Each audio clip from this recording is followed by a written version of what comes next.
sorry I'm late. I had to stop by the Wax Museum again and give the finger to FDR. We know Al-Qaeda, Zawahiri is supporting the opposition in Syria. Are we supporting Al-Qaeda in Syria? It's a proud day for America. And by God, we've kicked Vietnam syndrome once and for all. Thank you very, very much. I say it again, you've been had. You've been took. You've been hoodwinked. These witnesses are trying to simply deny things that just about everybody else accepts as fact. He came, he saw, he died. Well, we ain't killing their armies, but we killing them. We be on CNN like, say our name, bitch, say it 3 times. The meeting of the largest armies in the history of the world. Then there's going to be an invasion. All right, you guys. Hey, check it out. I got Sheldon Richman on the line. He's my partner at the Libertarian Institute. Hey, Sheldon, how you doing? I'm doing just fine. How are you, Scott? I'm doing great. Hey, every Friday, you write an article. Well, every, I guess, Wednesday and Thursday, you write an article and publish it every Friday. TGIF. The goal is freedom. That's the goal. Also, thank goodness, it's the weekend. Yeah, now this one is interesting. The FDA's assault on tobacco consumers. Well, you must be a special interested party in this case. What are you trying to do? Get subsidies or something? No, I just want to be left alone, which I think everyone should want to be, by the government at least. No, I want to be left alone. But you're right. I will concede right up front. I mean, you know this. So you're smoking me out here. No pun intended. I am a pipe smoker. I'm not a cigarette smoker. I don't like cigarettes. I never was a cigarette smoker. I mean, as a kid, because my friends smoked cigarettes. I was a kid. I mean, I was a teenager, early high school, stuff like that. I did dabble in cigarettes, but and I say this with all sincerity. Like Bill Clinton didn't inhale marijuana, and of course we all laugh when we hear that. I didn't inhale cigarettes, but I mean it. I didn't like inhaling. It made me cough. It irritated my throat. But I did like, I wanted to be with my friends, and I liked the menthol cigarettes, which are about to be outlawed, by the way, because it was minty, had like a fresh taste. So I did dabble with cigarettes, but I never became a cigarette smoker. However, my father was a pipe smoker and a cigar smoker. And as a teenager, he set me up with a pipe to keep me from getting interested in cigarettes. How do you like that? Yeah. Oh, and it sounds like it helped to work. Because there's no peer pressure on you to inhale when you're smoking a tobacco pipe. That's right, huh? Right. Most pipe. Everyone else looks at you as kind of a wimp if you don't inhale your cigarette you're smoking. That's right. That's right. And I had to fake it. I was a fake. I'm a fraud. I admit it now. Many years later, I'm a fraud. I remember seeing kids like swallowing it just so they could have a way to blow a little out their nose so it looked like they inhaled, Weird. Well, stuff. you can get it out. Pipe smokers do expel the smoke from their nose. It's called exhaling. No, sorry, it's called retrohaling. But you don't need to. You don't inhale to do it. Well, I smoked from the time I was 12. It goes right from the mouth.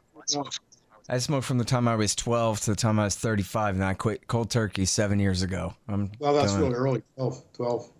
I must already been. I just smoked Camels. That was my thing. I was like 15 or 16, so I was a late bloomer. All right. So anyway, you like smoking the tobacco pipe, but then here comes a great white father from the East to tell you what you got to do.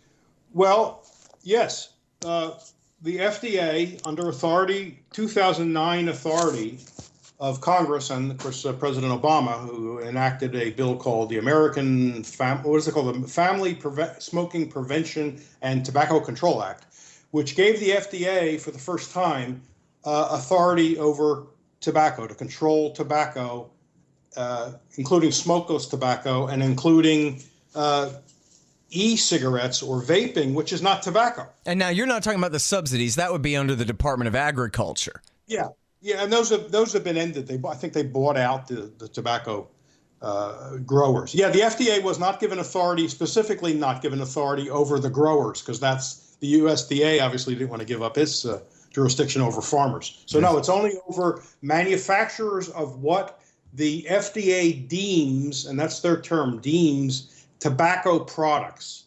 And weirdly, and I'm going to discuss this in a future column, so let's not talk about this part of it today, they have deemed tobacco pipes as a tobacco product, which is really funny because pipes are not made out of tobacco.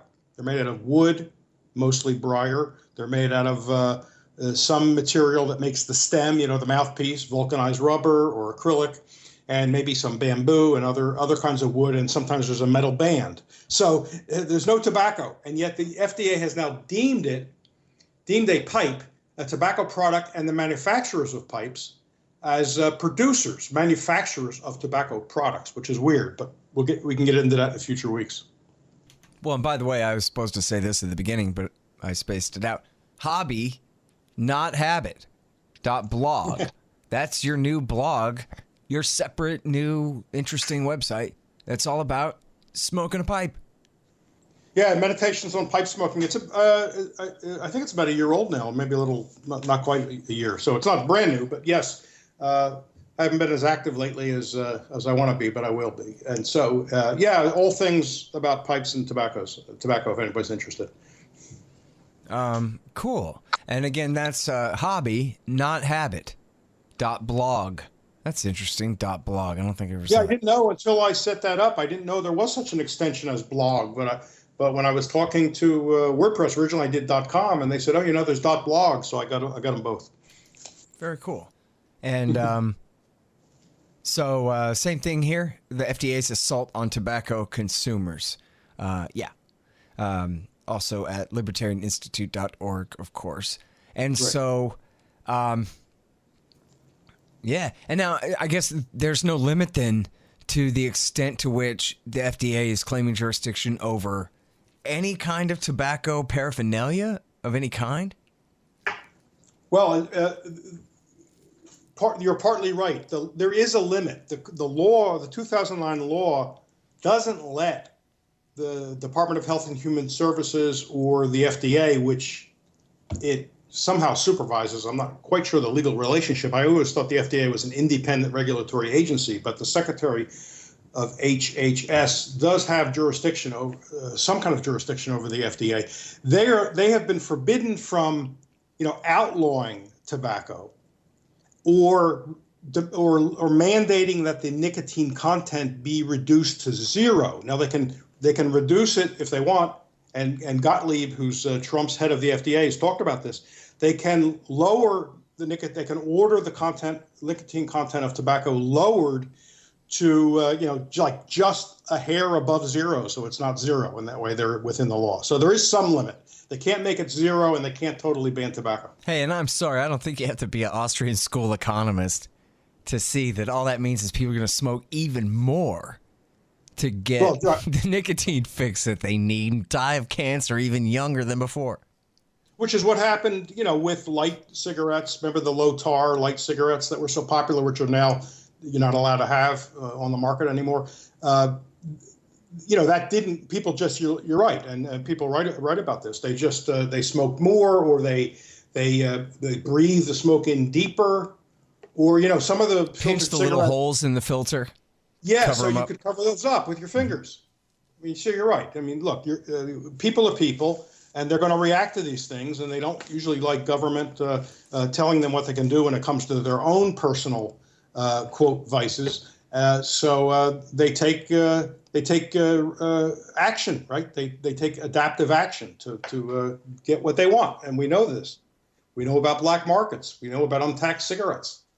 So and about bureaucrats with no accountability for their actions at all. So if you came back to this guy after 10 years and said, "Great, pal, you just made it where fewer people are smoking, but the ones who smoke are smoking way more and getting heart disease sooner," or whatever, he would just shrug, right? It's not like anybody's going to do anything about it. Right. Or in fact, if anybody did try to sue him and say that this commissar acted irresponsibly, he would just hide behind sovereign immunity. It's the democratic process. Right. If you don't like it, change the law or run for the state house or something. And if we want to judge their sincerity, first of all, of course, the authorities put high taxes on tobacco, and they count on that money. So if everybody stopped smoking tomorrow, I think there'd be a panic in some of the fiscal circles because all that revenue would dry up. But as far as judging their sincerity, if they really wanted people off of cigarettes, cigarettes kill people. I'm not denying that.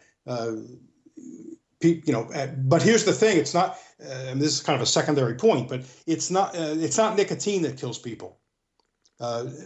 Nicotine may be quote unquote addictive, depending on how you define that. That's a tricky concept, but it's not dangerous to health. That's two different things. What kills people from cigarette smoking long term are the tars and like hundreds of chemicals, some of which are added by the tobacco companies, the cigarette companies, to keep it burning evenly and stuff like that. And the paper is treated in a lot of cases. So that's what kills people. But if we really wanted people to get off cigarettes, the government wouldn't be giving the e-cigarette makers and the smokeless tobacco people a hard time.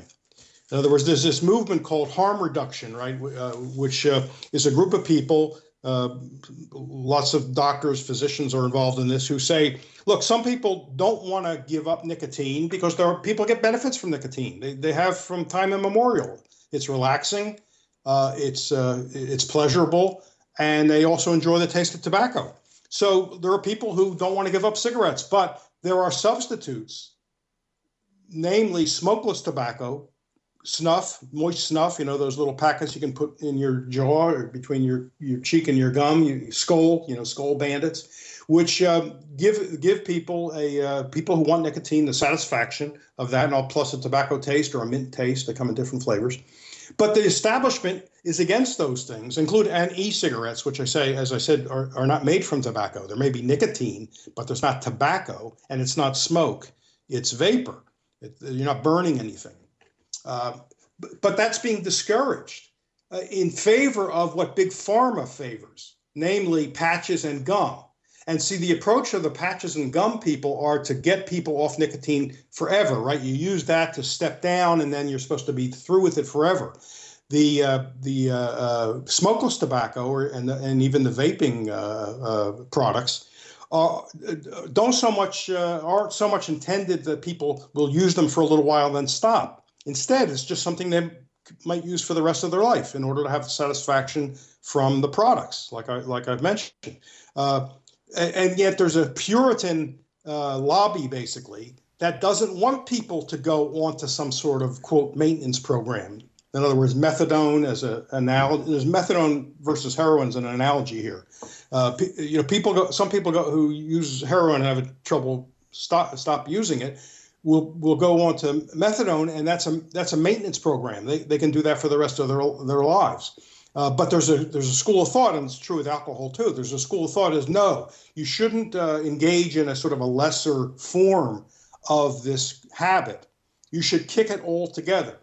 And then they oppose the methods that the substitution methods, like e-cigarettes and the smokeless tobacco. So there's a real fight going on. And Scott Gottlieb, who's, like I say, Trump's FDA head guy, commissioner, on the one hand, he's looked a little more kindly on e-cigarettes, saying, look, if somebody wants nicotine or can't give up cigarettes, let's at least hope that they shift to that. At the same time, he's also putting restrictions on e-cigarettes, which may induce people to keep smoking the real thing, real cigarettes.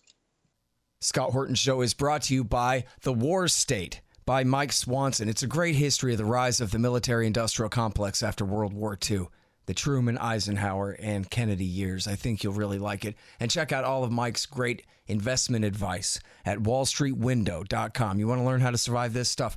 wallstreetwindow.com. Yeah, but the question that you're avoiding is really, I think, who do you think you are? You want to make these choices for yourself. Shouldn't this be up to the experts to decide for you, Sheldon? They're really smart.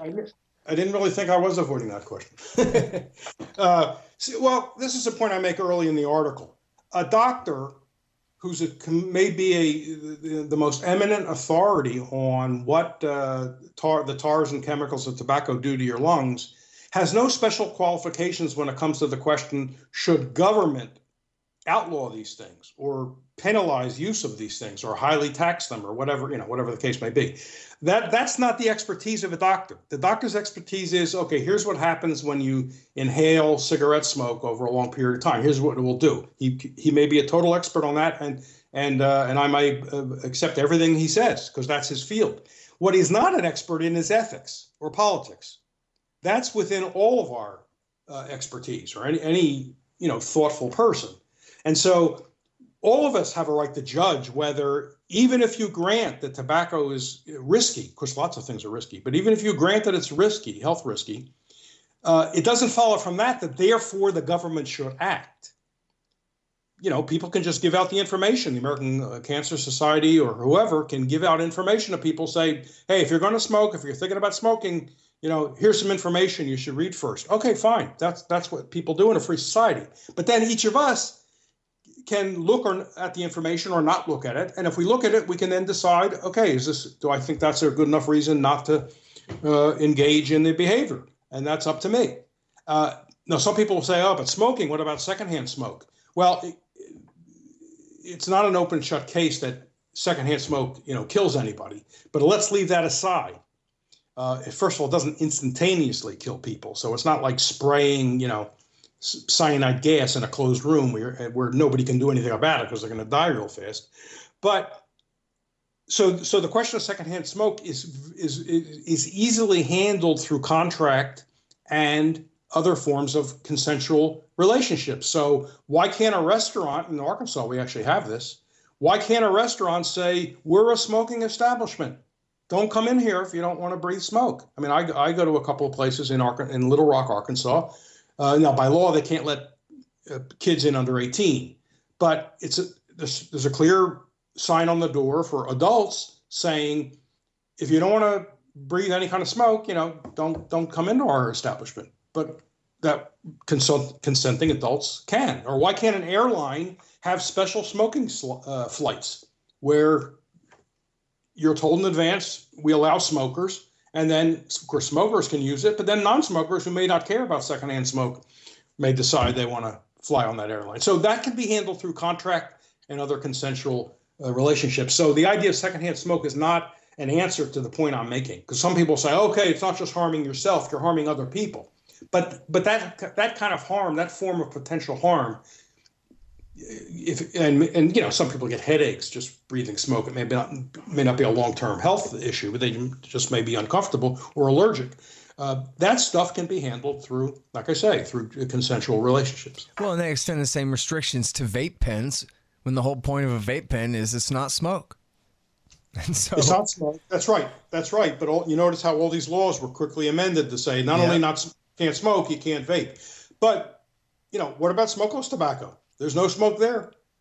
And smokeless tobacco doesn't require spitting. It's not like the old chaw, that the old pitchers used to have bulging out of their cheeks. It was just like a big wad of leaf tobacco stuck in their mouth. That's not what people do these days. I mean, some people farmers and some types may do that, which required a lot of spitting. That's where the spittoon came from.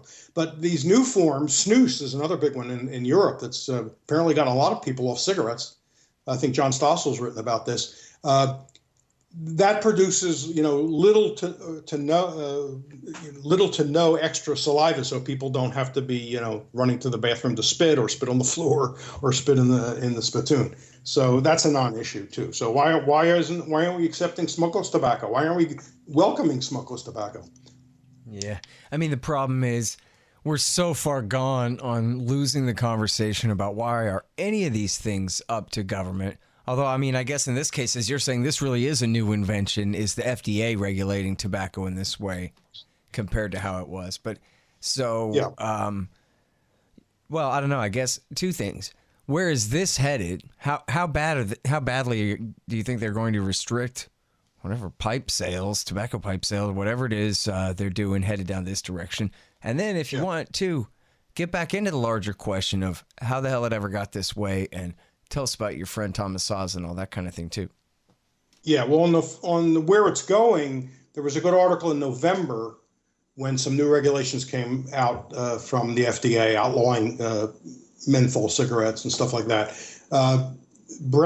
Jacob Greer, who's described as a writer and a bartender, had an article at Reason magazine, which was very good, where he set out a scenario, an ominous scenario, where if Gottlieb does what he's talking about, and mandates that the nicotine content of cigarette tobacco be reduced to what he calls the, sub-addictive level, assuming you could even define that, but let's say you can. In other words, they'll bring it down so low. His goal is to not have people get hooked on cigarettes. So what's his answer? Let's lower the nicotine content to below, they can't do it to zero, like I said, but let's have it low enough that it's not enough to addict people, get people into the habit. And he thinks that's a good thing. Now, what Greer points out is if you do that, current cigarette smokers, like you say, are going to adapt. And what will they do? If they can't get cigarettes to satisfy them, well, they'll go into the black market. But they also might start adding to their cigarettes pipe tobacco and cigars. And if they do that, will the FDA then turn to lowering the nicotine content of tobacco and cigars? I mean, they may pipe tobacco and cigars. They may well turn to that because they'll see that their first measure didn't accomplish what they want. And we know how governments work. That's very likely what they'll do. They don't accomplish their goal with what they see as one step. They're going to then say, okay, what's the next step we can take? And now we'll start to see the content of pipe tobacco and cigars tampered with, which will just stimulate the black market. And then, we'll have organized crime, trafficking in cigars and pipes and pipe tobacco. So, where's it going to stop? Where is it going to stop? Once you're on this crusade of trying to it's like Carrie Nation and the old, busting into saloons. Once your goal is to rid society, they wanted to make, America alcohol free. Once you want to make it tobacco free or nicotine free, because like I said, e-cigarettes don't have tobacco. They have nicotine. Some of them have nicotine. You don't have to have nicotine in them. But once your goal is to make the country substance free, you are really starting to march down a path that will have wholesale violations of civil liberties because, if you're committed to your goal, you're going to stop at nothing.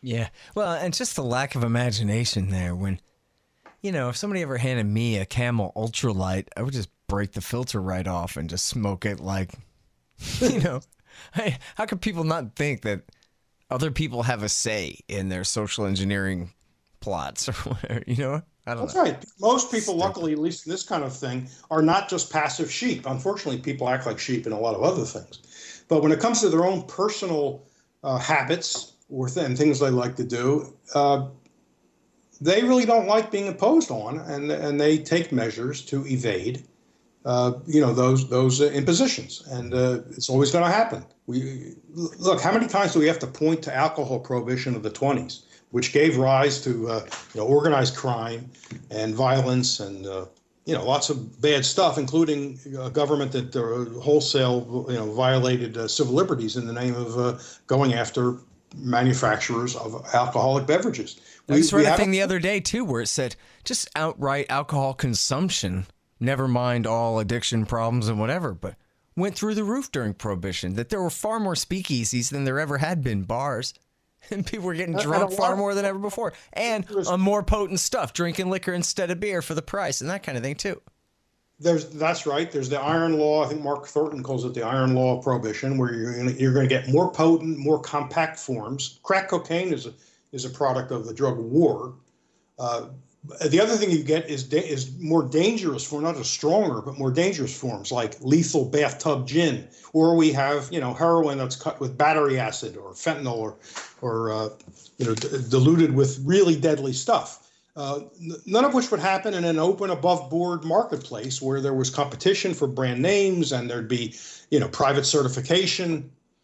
Probably be government certification, but there could be private certification of purity and dose. So the dosage would be checked by some outside agency, private preferably, and people would then know what they're doing.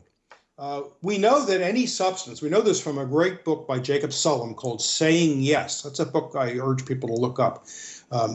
He wrote this book a few years ago. He's a Reason Magazine editor and writer, syndicated columnist. He a very well documented book about how any illegal drug you can name, any drug, heroin, ecstasy, you name it, cocaine, is being used responsibly by people in all walks of life, including like lawyers, judges, doctors, who have families, who pay their bills, who have homes. They're not lying in an alley somewhere. Their teeth aren't rotting. But the reason you don't know about those people is because it's an illegal activity. So they're not exactly talking about it publicly, and you don't ever see them covered in the news because you don't know who they are. What you see is the person who ODs or who dies because of impurities in black market drugs. In other words, it's how you use something, not what it is per se. And he includes all of the so-called dangerous drugs in this, which ties into the Thomas Sass point. Sass, quick background here. Sass is one of the underrated libertarians. He died in 2012. Sad to say, he was a great man. He was like 90-something. And he was, by training, a physician, a psychiatrist, a psychotherapist, and he was a professor of psychiatry at Upstate Medical Center in Syracuse, New York, for many, many years, as well as a practicing psychotherapist. He wrote tons and tons of books on the abuses of institutional psychiatry, of state-related psychiatry. And as we know, the state can lock you away for psychiatric reasons for, it used to be longer, but 72 hours observation. They can impinge on your civil liberties in the name of your mental health, even if you haven't done anything. If they regard you as a danger to yourself, that can be done. Now, some of those laws have been reformed in recent years. They're maybe marginally better than they used to be, but used to be terrible atrocities committed against people, including electroshock, lobotomy, etc., all kinds of terrible things. So Sass is the greatest critic. He was writing since the late 50s, early 60s. His first book was called The Myth of Mental Illness, which is an amazing book, where he argues that behavior is not disease. Now, behavior can lead to disease. Some kinds of behavior can lead to disease. Jumping off a building can hurt you, as we know. So, but behavior itself is not a disease. And so he was a total civil libertarian as well as a libertarian. He was a student, not a formal student, but a fan of Ludwig von Mises and Hayek and all the great liberal libertarians throughout history, John Stuart Mill, and an advocate of total freedom, but responsibility as well, freedom and responsibility for your actions. And so he wrote a great book on the drug war. He's one of the best critics of the drug war, beginning in the 70s on this stuff. And he wrote a book called Ceremonial Chemistry, which is still in print. You can find it at Amazon. Unfortunately, it's not on Kindle, but you can find it on Amazon. And I recommend this book. It's a very important book. And he points out there that, you can study chemicals from a pharmacological standpoint. In other words, a scientist looking at a chemical, what's it made of? What does it do to the body? Can it heal or harm, in various circumstances? Okay, that's a scientific aspect. But there's another aspect to chemicals, which we see with wine, liquor and other things. Indian tribes have used peyote and tobacco, of course. There's a ceremonial aspect to chemicals, which is why he calls it ceremonial chemistry. In other words, we're not just biological beings. We are psychological beings. We are cultural beings. We're social beings. We're anthropological beings. We have practices. We attach ritual and practices to things.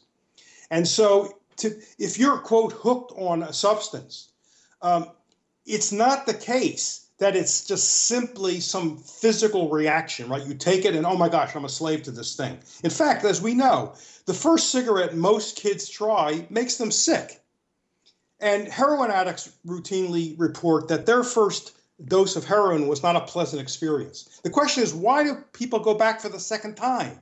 And that's not there's no biological answer to that or medical answer. They do it because they want to be in with the crowd or this or that, 100 different reasons that relate not to biology, not to the physical, but to the psychological or ceremonial or, that whole list of words I used before, cultural. And that gets overlooked in all this literature about, quote, addiction and habit. Including for tobacco, but also the hard drugs and the drugs that are outright illegal. And we need to think about that because otherwise we don't understand the situation. We just think people are sort of robots walking around and they catch addiction like it's in the air. Yeah. They talk about, there's a switch in your brain and the drug flips the switch and this kind of thing. It's all very mechanical and it all makes you not responsible.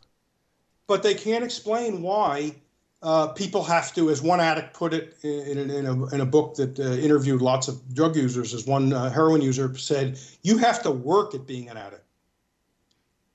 And, you know, anybody who's tried a cigarette as a kid, I wonder if there's even one person who ever thought, wow, this is really cool. I like this. Thanks, Sheldon. Great talking to you, and good luck with your pipe smoking.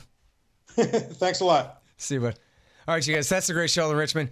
LibertarianInstitute.org, of course, for the FDA's assault on tobacco consumers. All right, y'all, thanks. Find me at LibertarianInstitute.org, at ScottHorton.org, antiwar.com, and reddit.com/Scott Horton Show. Oh, yeah, and read my book, Fool's Errand, Time to End the War in Afghanistan, at foolserrand.us.